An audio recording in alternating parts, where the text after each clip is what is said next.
Ms. Clark, Ms. Clark. Thank you, Mr. Chairman. Mr. Secretary, you have said you're particularly interested in creating healthy houses and healthy homes. In 2010, your department estimated nationwide there was a deferred maintenance backlog of $26 billion, and that was going to grow $3.4 billion a year. But in this budget, you're proposing to cut funding to address this maintenance backlog by a combined $1.8 billion. Practically speaking, these cuts are really going to harm efforts that are underway to not only modernize, but address existing health hazards. One example that has been getting some press recently are the Red Hook houses in New York, where the mold levels, the asthma rates are 3 times that of surrounding communities. How is the New York City Housing Authority and around the country, how are we going to remediate that particular health hazard and maintain our public housing with these funding cuts? Thank you. It's a very good question. The Rental Assistance Demonstration Program has been able to leverage federal dollars and bring in an additional $4 billion recently. And if we lift the cap on that RAD program and allow it to expand even further, the incentives are already there to bring in those public-private partnerships. We find that those are remediating these kinds of problems much faster than the capital funds ever did. So is that the solution that you see, expansion of the RAD, lifting the $185,000 cap? Because that appears to be working. One of my concerns is that I think that RAD has been a valuable option. It certainly has been in Cambridge housing in my district. They've taken advantage of it. But I've never seen it used without having corresponding CDBG funds, ever. Do you have an example where that's ever happened? I can supply you with some examples for that.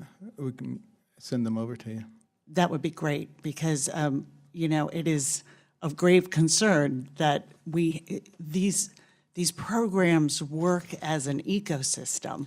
Yeah. And as we take out CDBG, if we take out SHOP, home, the home program alone, every dollar leverages $4.20 in local and private funds. You're speaking to the choir on that, and we would never do anything to harm what we see as something that is the solution.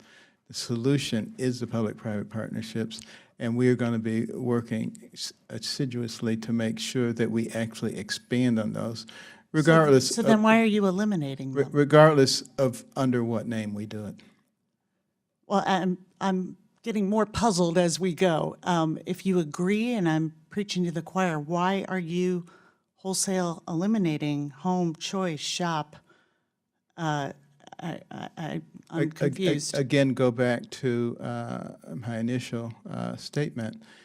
We have a certain amount of pie, and we have a number of people who are very much dependent on a large portion of that pie in order to stay sheltered. If we do some peripheral things, a lot of those people will lose their housing. So I think this brings me back to the discussion you were having around the deficit. The best way to address the deficit and the best way to, you know, is to build a robust economy. Right. And to make sure that we are getting people to work and that we are investing. Agreed. But that comes with investments. And as I look across this entire administration's budget, we're seeing dramatic cuts in work training programs. We just met with Secretary of Labor yesterday, in apprenticeships, in vocational schools and career and technical education, after-school programs, college affordability, student loans. This budget as a whole is a recipe for killing our economy. And when you're saying, I get the importance of leveraging private dollars to help us solve our housing crisis, but you're taking away all the incentives necessary to leverage those dollars, I am baffled at think it how you think depends. this is going to work. I think it depends on which set of data you want to look at in terms of what's happening with the economy, whether it's improving or whether it's getting worse. Well, there will be no pipeline of ideas, innovation, or an educated workforce if we put this budget in place. And I think we can look at any data that we want, and you will find that that's the dangerous truth for the American people with your budget and the rest of the administration's budget. Well, the only thing I can assure you is that we are going to work extremely hard to use every dollar in this budget to get the biggest bang for the buck, and we're happy to work with all of you to make sure that that happens. Thank you. We do not have a lot of time.